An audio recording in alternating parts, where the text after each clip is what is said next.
আসসালামু আলাইকুম। আমন্ত্রণ জানাচ্ছি সুইট এগ্রোভেট লিমিটেড কৃষি সংবাদের সঙ্গে আছি আমি ফারহানা ইমা।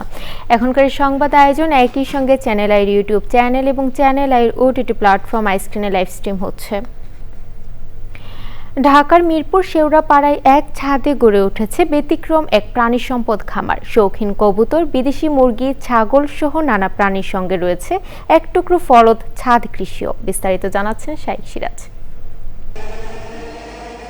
আজকের এই আধুনিক মেট্রোপলিটন এলাকা একসময় ছিল একেবারেই গ্রাম। সময়ের সাথে সাথে নগরের রূপ নিলেও এই 2500 বর্গফুটের ছাদটিকে প্রকৃতি আর পোষা প্রাণীর খামারের রূপ দিয়েছেন এই এলাকার আদি বাসিন্দা রবিউল খন্দকার। আমি যখন ছোট ছিলাম তখন আমার আব্বা পালতো আর কি, গরু পালতো, ছাগল পালতো, মুরগি, এগুলা। আমাদের এটা তো পুরো একটা গ্রাম ছিল। বাবা থেকে শিখে আস্তে আস্তে বিদেশি শৌখিন যেগুলা পশু পাখি আছে ওগুলা পালা শুরু করছে। এখানে বড় অংশ জুড়ে রয়েছে 5 শতাধিক গিরিবাজ কবুতর।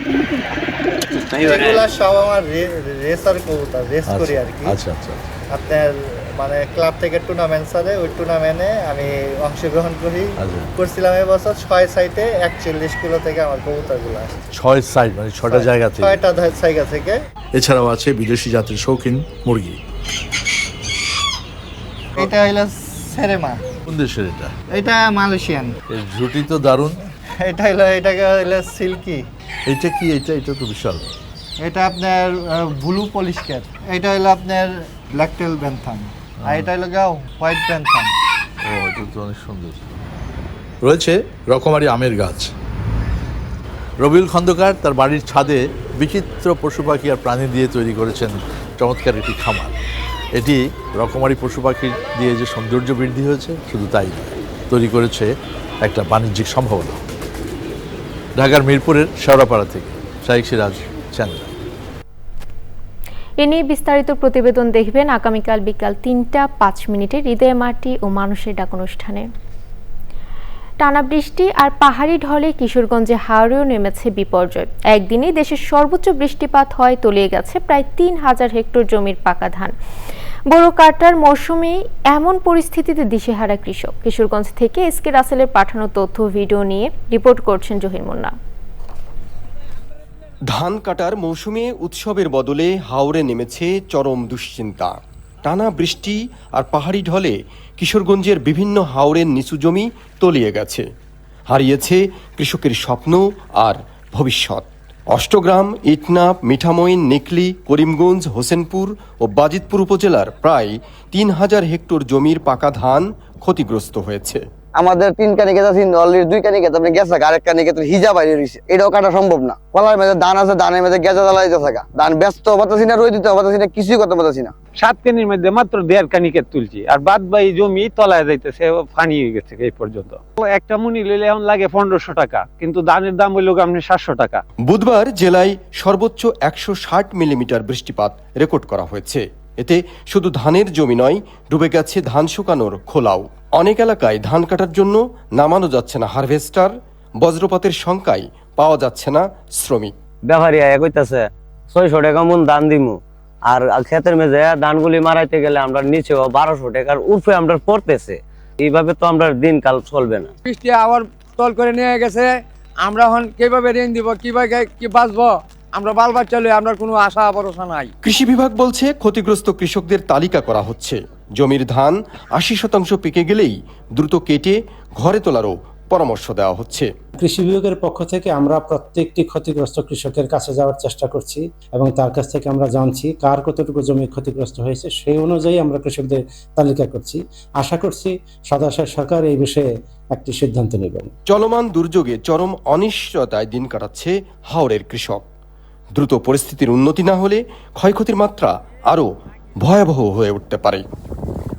Zahir Munna, channel I.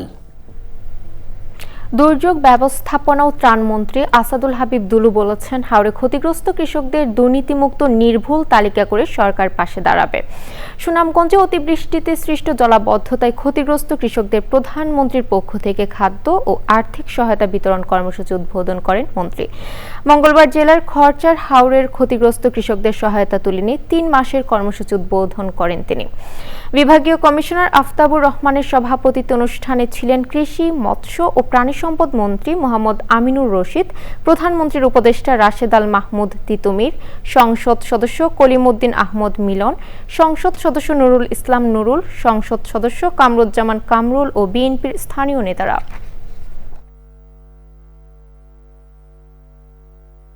কৃষি হলো বাংলাদেশ, কৃষক হলো বাংলাদেশ। আর সেই কৃষক আর কৃষি যদি নষ্ট হয়ে যায়, ধ্বংস হয়ে যায়, তাহলে বাংলাদেশ কোথায় দাঁড়াবে?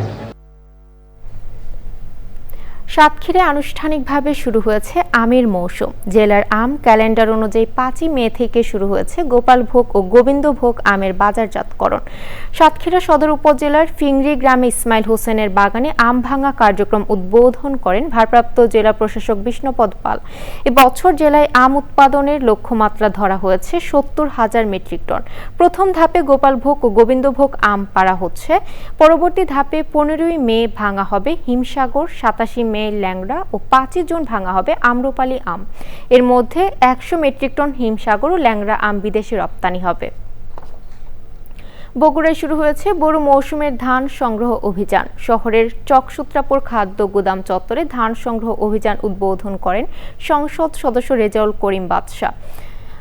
উপস্থিত ছিলেন ভারপ্রাপ্ত জেলা প্রশাসক রাজিয়া সুলতানা ও জেলা খাদ্য নিয়ন্ত্রক কাজী সাইফুদ্দিন সহ বিভিন্ন এলাকার কৃষক। বগুড়া এবার 17,700 মেট্রিক টন ধান ও 72,000 মেট্রিক টন চাল সংগ্রহ করবে জেলা খাদ্য বিভাগ। দেশে এবার 5 লাখ টন ধান ও 12 লাখ টন সিদ্ধ চাল সংগ্রহ করবে সরকার। অভিযান চলবে 3 জুলাই পর্যন্ত। দর্শক, এই ছিল সুইট এগ্রোভেট লিমিটেড কৃষি সংবাদ। এতক্ষণ আমাদের সঙ্গে থাকার জন্য ধন্যবাদ।